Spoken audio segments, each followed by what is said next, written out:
the majority of anyone with power.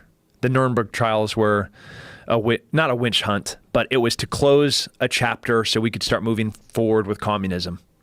That's what it was.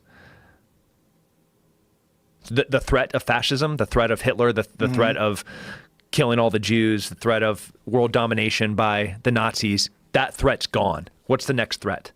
Communism. It's communism. Right. So that had to be a closed chapter of our history so we could focus our resources and our efforts to what inevitably was going to, I mean, the wall goes up. We have East and West Berlin. You know, we're already looking at Korea. I mean, this happens almost overnight. Right, very quickly. You know, when Patton's like, no, homies, we need to go all the way to Moscow. This is not the end of our war. And we didn't listen to him. We then have been, fighting communism for the past 75 years.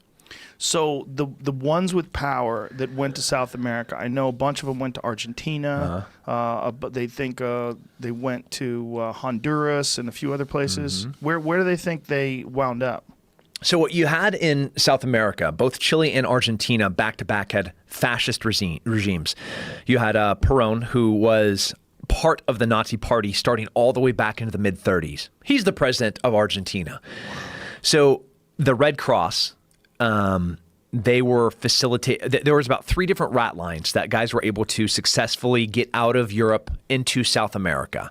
And there's no question that we're talking thousands, if not tens of thousands of high-ranking Nazis made it there. Tens of thousands? Tens of thousands. And I'm not talking like little soldiers. I'm talking high-ranking Nazis. Officers, guys like Joseph Mengele and Adolf Eichmann. I mean, these are the most disgusting, despicable humans to exist at the time. If Hitler is dead, Joseph Mengele is the guy that would take syringes full of blue ink and inject them. Oh, you have blue eyes, Joe, or you have brown eyes. Let me see if I can make them blue. Oh, wow. And then take twins and start torturing them to see if one would feel the pain. That's Joseph Mengele.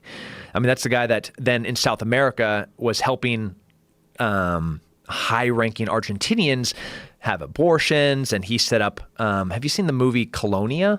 No. About Colonia Dignidad, which is, if you're listening right now, I almost warn you not to Google it, because it was a torture camp that was started by Joseph Schaefer, a Nazi, and Joseph Mengele, the doctor of death that escaped trial in Nuremberg and made it at the behest of Perón into Argentina.